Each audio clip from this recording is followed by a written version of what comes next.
Good evening, ladies and gentlemen. Today we are talking about gender in German grammar. So thank you for your participation.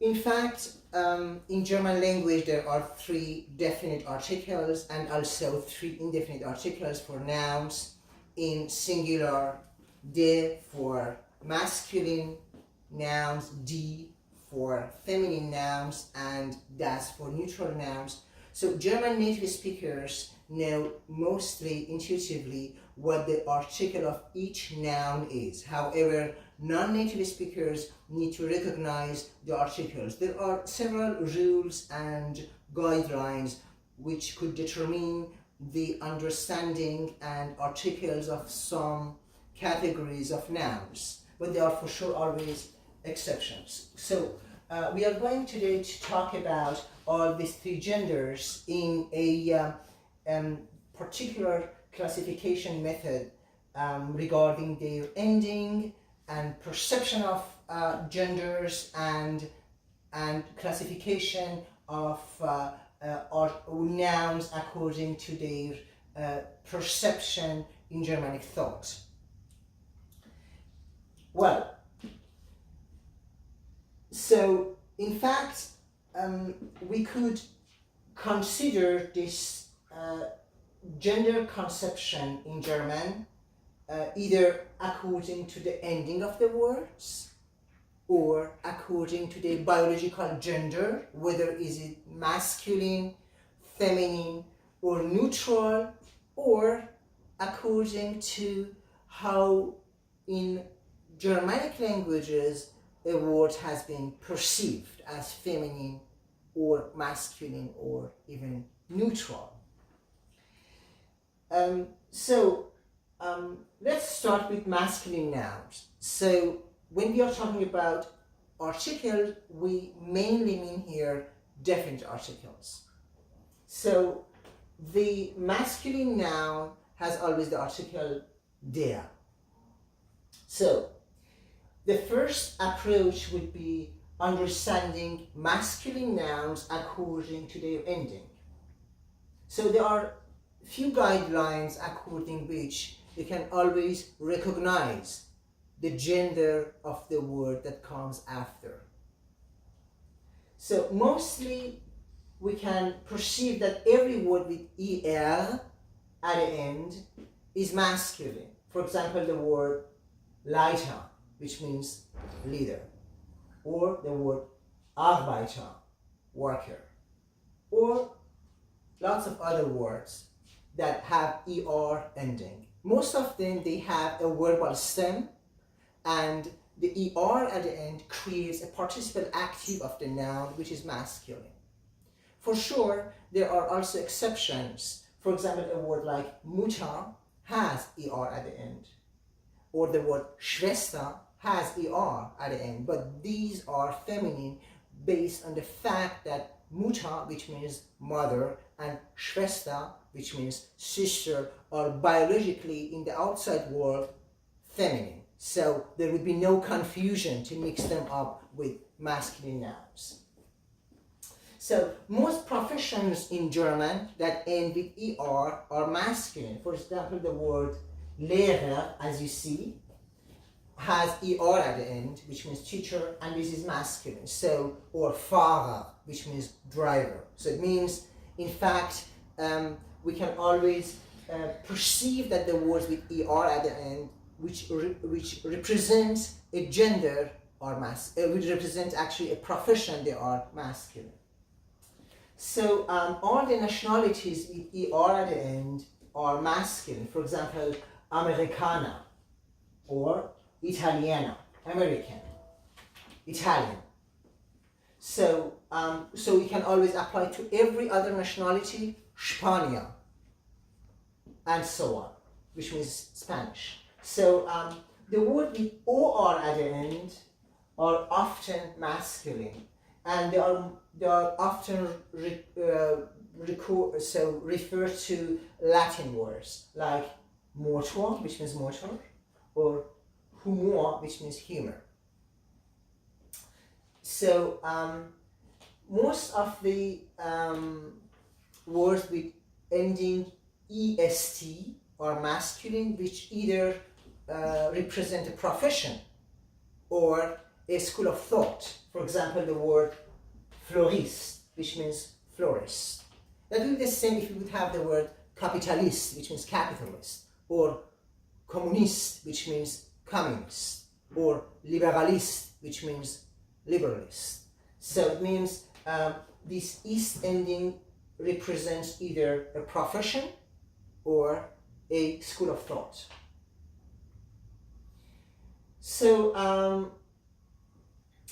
also the ending ismos, which is corresponding to counterpart English words with ism at the end, represent always masculine words. For example, capitalismus, which means capitalism, or liberalismus, which means liberalism. And we can go on and continue every other word. Communismus, which means communism. Anarchismus, which means anarchism. So all these words are masculine. The reason, because these words in the source language, which would be the Latin one, they are also feminine. They are also masculine. So, and then when they come into German as a loan word or as a calque, we consider them also as masculine. So here we have to just emphasize that the masculine nouns here, they could be of Germanic background, or they could be of Latin, French, or Greek background, and depending on what the source of the word is, if is it masculine or feminine in Greek or Latin, often when they will be borrowed from the source language into German, they keep often their gender. So, so approximately 95% of the words with the ending ling are masculine. For example, Frühling, which means spring. The derivatives from verbs with double T at the end are often masculine, like Schritt, which means step, or Eintritt, which means entrance.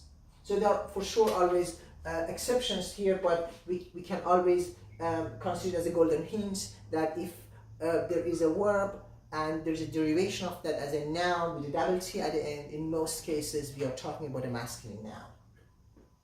So we talked about professions that might end with er, or with st, like Arbeiter and Florist, Florist in German.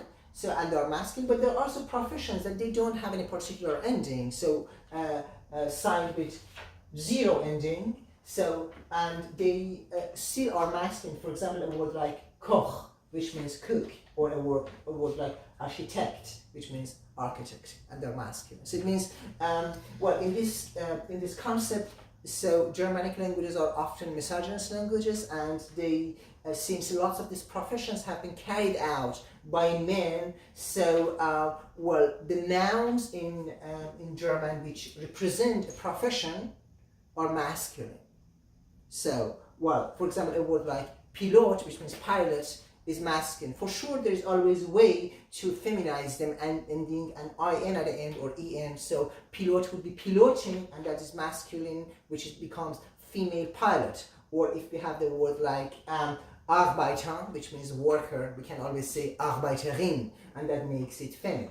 But initially and genuinely, these words are masculine. So I just signed an asterisk here because in fact it is not always a 100% rule, but often the big animals in German are masculine. For example, elephant, there is an elephant, esel, donkey, Affe, ape. So further, we consider in another concept recognition of the genders masculine according to their classification. For example, everything that has something to do with changing of weather, everything that has something to do with weather and sky are masculine. For example, all seasons are masculine. Winter, Sommer. Herbst, Frühling, they are masculine. All months, the main names of months are masculine, like Januar, February, which means January, February. So all sky directions, so according to the compass, are masculine, like Norden, Osten, Westen, Süden. So north, west, east, south. So the parts of the day are masculine, like Morgen, Mittag, so morning, midday, and also the days are masculine, like Montag, Monday, Dienstag, Tuesday, and so on. So, this is actually all what we have to know about the masculine nouns. So, about 55% of the nouns statistically in German are masculine. So, and the second frequently used gender in German is feminine. So that's why we shift from masculine to feminine.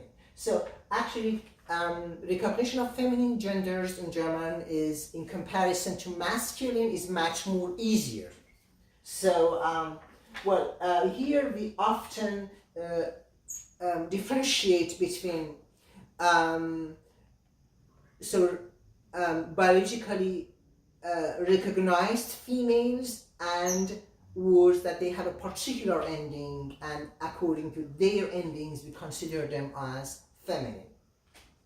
So for sure, a word like Mutter, which means mother, and Schwester, which means sister, so we do not need even to know the ending. As soon as we know that the word represents a female person, so we could always use the article feminine for that, and there is not a problem. So Schwester and Mutter are feminine. So if we just put this concept aside, that the words that are biologically representing feminine are feminine, and they would have the article D, so we come to the classification of the female nouns according to their ending. So on this list you see the most frequently ending forms that represent feminine words, and often there is a counterpart of that into English, and we can always compare it with that English word that is, for sure, it doesn't have a gender in English, but we can always make a morphosyntactic matching and know that what is the word that changed into that word in English. So, for example, the ending Schaft, which is often corresponding to ship in English, represents the female ending words, right? For example, Freundschaft, which means friendship, or Wissenschaft, which means science or sciences. So now we can go continuing every word with Schaft at the end. Mannschaft, team, is always feminine. So, and there is no exception here. Approximately every single word in German that ends with ung is actually feminine. So, die Wohnung, flat, die Zeitung, newspaper. So, and it makes it much more easier to recognize within a context if we encounter this ending. So, Heit is another very frequently used ending in German that represents also feminine, like Freiheit, freedom, Kindheit, childhood. We have a less frequently used ending in German, which is Keit, like Fröhlichkeit, happiness, and Gerichtsbarkeit, justice, and these are feminine too. So a very frequently used ending in German is E, for smaller words, and they're often feminine, like Rose, which means rose, and Blume, which means flower. So there are exceptions also. For example, the word Junge, which means a young man. So it ends with an E at the end, but in fact it is very comprehensible to understand that Junge, which means a young man, would be not feminine, even though it would have an E at the end. So it means the exceptions are also kind of affirming the rules, because we can perceive intellectually that a word like Junge is masculine, so we would not say die Junge, but der Junge. So definitely all the words that are of Latin and Greek roots and end with itet, whose counterpart in English would be with ity are feminine, like Universität versus university and Realität versus reality. So all Latin words with tion in German, Sion, are feminine. For example, Generation, generation, Nation, nation. All Greek words with the ending tek are feminine, like bibliothek, library, vinothek, winery. All the words with ending sion are feminine, like mission, which means mission, passion, which means passion. So actually, this approaching to recognition of genders, particularly about feminine, it gives us also another hint. It means that we always can imagine that there is a counterpart of these words also in English, which makes it much more easier to shift from the English word that we already know as our mother tongue or the language in which we are fluent to that German word that with a different differentiation, pronunciation, and ending would be recognized as the same word with the same meaning, and often the plural words of these forms ending with en. So it means Universität would be Universitäten, Realitäten, Generationen, Bibliotheken, and so on. Finally, we come to the words which are neutral. So, in fact, small words which are one-syllable words, monosyllable words, are neutral. For example, the word like Dach, which means roof, or Bach, which means pond or river, it is actually neutral. All words with a diminutive ending like chen, in the word Wohnchen, is actually, which means a small fat, or Kindchen, little child, are neutral.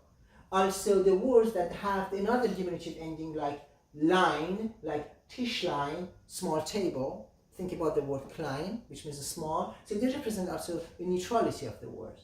So often the words with one syllable with o at the end are neutral too. For example, the word Auto, which means car, or moto, which means motor. So, next to this approach to the gender recognition in German, we have also to know that all car brands, for example, in German are masculine. So BMW, which is W, is masculine. Porsche is masculine. So all car brands are masculine. So all motorbike brands are feminine, for example. So and our ship's names, actually, for example, Mary Queen or Titanic, Titanic in German, are always feminine.